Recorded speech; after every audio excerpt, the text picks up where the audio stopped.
Hello, this is Life Coach for Dogs, positive training put very plainly. Today we're talking about anxiety, why it happens, and how you can manage it. My name is Tim Cornett. I'm a positive dog trainer and stand-up comedian, and this is how I do it. You want to start training as soon as they get home. Like, more traditional answer is 12 weeks is the appropriate time to start. That's the time that they can start holding their bowels a little bit. They can start holding on to information a little better. But again, my theory is that I want to start as ASAP to just kind of do all that pre-programming before you even get down to, sit down, stay. What you're watching here is me working with Hank. Hank is a longtime client of mine. He's been off and on throughout the years, ever since his puppy. His mom is a super conscientious owner, and Hank can do a lot of things. He's good off leash. Whatever you say, he'll do. Hank does have a few little side issues, though. He's got a little anxiety when it comes to new people. He can be a little nippy. Which is common with cattle dogs, but, still not great. He must have been weaned pretty early because he was 8 weeks when we got him, and I don't know how long he had been with that family, like at least a week or two. So, he had some pretty serious tummy troubles when we got him, and, yeah. And then I think he must have been maybe 3 months. It was pretty quickly after that we got in touch with you. With a good rotation and with training is how they get used to their surroundings. You're adopting a dog, you don't want to wait 3 weeks and let them settle before telling them what the rules are. Have you ever had a terrible job where they did not train you? They just kind of paid you minimum wage and just made you figure it out? It's actually kind of stressful and awful, and nobody lasts at those jobs because the only way you find out how to do your job is after you do something wrong. And dogs are kind of like that too, especially rescue dogs, because you don't know what kind of situation they're coming from or what kind of context they're coming from. So training, regulation, and consistency in training really are a kindness. As his mom is in a relationship, and that person she's in a relationship with also has a dog. So that's a consideration. How are you single and having a dog, and you need your dog to be cool with your partner's dog? We're out here trying to get it, baby. And in this particular issue, what you're seeing is Judd, who's a very passive boy. He is a lab Great Dane mix, and just very passive, very, very doofy, easy to go as you please. And Hank takes advantage of that because even though he's a good boy, he can be a little bit of a jerk, just in personality. Hey. Hank? Yeah, go on. Place. Thank you. And you can even see, because there's a little conversation happening, even though it's Hey, we said place. All right. No, that's not place. How old is he now? He is almost 3. Oh. Both of them are going to be 3. Judd's going to be 3 in March, and Hank's going to be 3 in April. Oh, yeah. Mm-hmm. Yep, so they're still in their full-on, I'm not quite an adult phase, so. Yeah, the equivalent of a 21-year-old. Correct. Yep, very much so. Why is your dog anxious? Because, well, everything is anxious. The dog could be anxious because you're anxious. Your dog is anxious because they live in a world that is not designed for them. Anxiety is a natural state of being, and it's not a diagnosis to be cured. It's a state of mind to get through. You're anxious, I'm anxious. These dogs get anxious. It's I don't understand what's happening. And I don't understand my place in this situation. So, yeah, you're going to be anxious. Oh yeah. I mean, he has always been like this. He's always been bossy. Mm-hmm. Um, always has had some anxiety. Has always like kind of been like I've always been his person, so he is Mm-hmm. very protective, specifically over me. So, um, yeah. So the anxiety has been. I mean, that's just kind of. I'm anxious, so he's a little anxious. You know what I Well, mean? it's like anxiety is there. It's more managed. It never goes Correct. away. Correct. And like, so you don't want to like you you don't want to teach them to mask the anxiety Correct. Yes. because that just does a lot of damage. Ask me how I know.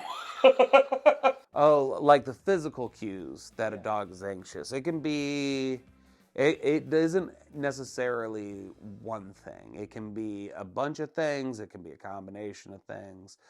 A look in the eyes, if they're like kind of darting around. If they have a crazy look in their eyes, chances are they're going through a lot of anxiety. When you see like heavy panting, like, that's a sign of anxiety. If they're yawning a lot, like if it's the middle of the day and your dog is like, that is like them trying to let off anxiety. That is like letting air out of a balloon they're about to like build. Pacing back and forth, whining, tail wagging. A tail wag is not always happy. In the same way that a smile does not always mean friend. You know? Like when my dad smiled, watch out. It's like, I am smiling, but the hair raising, like when that ridge raises up on the back of their neck. Which, unless you have a Rhodesian Ridgeback, which kind of has it there all the time. So whenever I work with them, I'm like, what? What? I always kind of institute mindfulness. It's just pay attention. Your dog is not necessarily the mystery that you might think they are. They don't do things randomly, usually. They don't usually, like, there's usually a buildup, there's usually an escalation of events. You do want strategies in place. You want, and this is also true of human anxiety, you want to have a plan in place before the anxiety happens. Like, if you start to feel anxious, what do? You take a deep breath and you count to 10. And with your dogs, you find kind of the equivalent of that. We're going to go for a walk. We're going to do some training. Or I'm just going to put the lead on you and we're going to take a deep breath and count to 10 together. It really is that whatever strategies you work up are about removing you from the situation that is making you anxious, or at least guiding you through it, and not avoiding it or not punishing you for it, but just letting you experience that anxiety, letting you know that whatever the trigger is not going to kill you, and then letting it pass through you. Routine is the opposite of anxiety, I think. So, especially with a dog. If anxiety is not knowing what's going to happen, you can combat that with a routine by giving them a pretty good idea of what's going to happen. There is a point in there where you don't want to become a slave to the routine, to where there's anxiety if the routine is broken. But definitely in that learning phase, we want routine, we want consistency, because that is comforting. You want to do the inch by inch approach to whatever is making your dog anxious. You're never going to hide your dog from anxiety, or you're never going to shield them. You want them to like experience it and be there with you and let it pass. If you introduce your dog to your world in a thoughtful, consistent way, the anxiety melts away. Prime example would be garbage trucks. Like, there is nothing about a garbage truck that your dog understands. It is a giant, foul monster that comes and eats your refuse, your perfectly good refuse, once a week. They have no control over it. It's smelly, it's loud, it's like not even nature smells. It's like exhaust, like the guys inside are smoking, and like, that it's just an intense experience for dogs. Instead of like hiding them away or babying them when when the garbage truck comes. We want to like maybe go out on the front yard and let them watch it. Or if they can't handle it in the front yard, we'll go watch them from the side. We'll just give that dog the space they need to understand that that garbage truck is not a threat. Now, that could take a lot of time, and you have to pay attention to actually figure out what is making your dog upset. And if it's something as simple as a garbage truck, then just like hang out around a garbage truck and say, look, there it is. Thanks for not flipping out. Here's a treat. I love you. I think a lot of anxiety is misinterpreted as being bad, like such as uncontrollable barking, nipping, jumping, face licking, biting in general. All these are a sign of anxiety. Like, you could almost make the argument that like dogs aren't bad, they're anxious, and the bad behaviors are a result of that anxiety.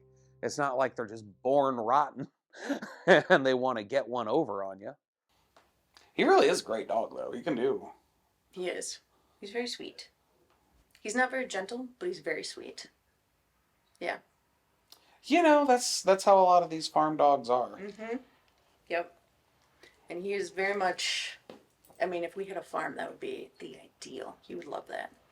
On the one hand, yes, like untreated anxiety turns into extreme anxiety. That's common sense. If you never let your dog out, if you just sit around in the house and you know, you just never really pay attention to it, or you pay too much attention to it, but it's all about you. It's like you kind of baby the dog too much. If you kind of treat the dog like a baby doll instead of a dog, that can kind of cause a lot of anxiety. And then that can kind of, like, you can do a lot of damage to a dog if you're not considering their needs as a dog.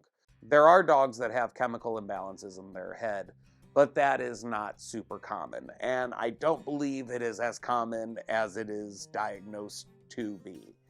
I think a lot of these behavioral issues that are being treated with tranquilizers and Prozac, which on the extreme ends can be treated with behavioral training, or failing that, effort. But like a dog on Prozac is kind of a terrible thing. I'm going to go off on a weird little tangent here because I am seeing an uprise of dogs on Prozac, which I won't work on a dog on Prozac. At least not without talking to the vet first. People give these dogs their medication and it puts like a blanket over them. So it just puts a blanket over their bad behavior. So you're not taking care of their anxiety, you're dulling their senses. Prozac in humans is a back and forth kind of prescription.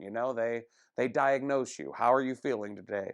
Well, I feel terrible. Everything is gray and I want to chuck myself into a big hole. All right, well, we're going to lower the dosage. It's like there's a lot of fine tuning. But with a dog, they write a dog vet prescription. Who are they asking? The owner. Well, she's not on the carpet anymore. That's the only thing that you're getting. So even if you do give your dog Prozac, even if you do give your dog some sort of like brain altering medication, they are all prescribed to be used in coordination with, in accordance with a behavioral modification program. And guess how many people actually do that? I'm guessing probably close to zero. Like, oh no, my dog's on Prozac. I need to get them trained and put on medication. Nobody's doing that. They're just putting them on medication. With all we know about the brain, we know that like there's no shame in medication. Don't take me wrong. That if you are a human and you are on medication, or if your child is on medication and you're doing all this stuff, there's nothing wrong with that. That is to be applauded. But like, chucking your kids full of melatonin so they go to sleep at 9:30 so you can like watch Law and Order in peace, That sucks. Like, and it sucks when you do it to your dog. It sucks when you do it to your kid, which is part of the issue too. We can't handle our anxiety. We're loaded up to the gills with weed and alcohol, lewds, affairs, whatever people do, gambling addictions to take care of their anxiety. And yet we have dogs in a world where they don't speak the language. They have no autonomy over everything. They have no access to the refrigerator, and they're just supposed to like deal with it like little Buddhists. Manage your expectations. You can't cure anxiety. You live with it. You can lessen it. You can improve your response to it. You can let it pass. Have you ever read Dune? There's like this like Night Sisters liturgy in there. The fear is the mind killer, and I will not let it I will let it pass through me, and when it is through me, only I will remain. The first thing, you got to get better at being uncomfortable. So any period of discomfort is not an excuse to apologize or baby your dog. That can make things a little worse. You want to find that limit between pushing their boundaries and traumatizing them.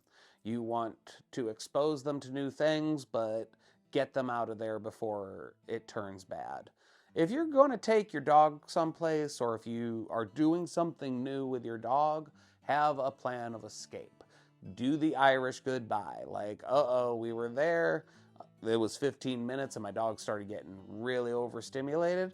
Then leave after 15 minutes. Like, whatever you're doing with your dog will be there next time. Don't make them live in an uncomfortable situation, but expose them to it. Anxiety happens. It's a natural reaction. Anxiety is what keeps us alive. Anxiety, for the most part, is why we have dogs in the first place. It's natural, and overreacting to it is a mistake. Follow us on socials, Facebook, Instagram, TikTok, at Life Coach for Dogs. You can join our newsletter at lifecoachfordogs.com. You can go to @TimCornetteUSA to catch up on my stand-up dates. Life Coach for Dogs. Take care of the dog that takes care of you.